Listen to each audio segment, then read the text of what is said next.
Decir que enhorabuena, Manuel. El acto ha estado fantástico y estás de enhorabuena. Y a la mesa también, fantásticamente todo. Y yo simplemente decir que he preparado 3 temas que he estrenado aquí hoy, para este día. Son de los Beatles, los añado a mi repertorio de los Beatles. El primero, he buscado significado para lo que es este acto, ¿no?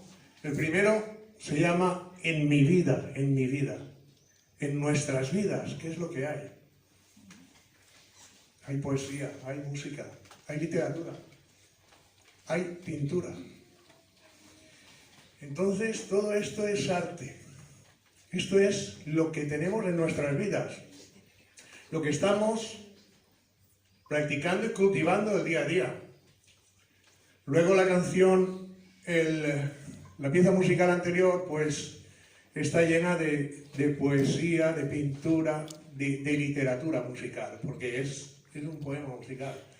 Y esta que voy a interpretar ahora es mucho más viva, más moderna, tiene más vida, pero es que claro, el título dice juntémonos, claro, juntémonos para celebrar nuestras creaciones, nuestros poemas, nuestras literaturas, nuestros libros, juntémonos para celebrarlo. Y es lo que voy a interpretar ahora.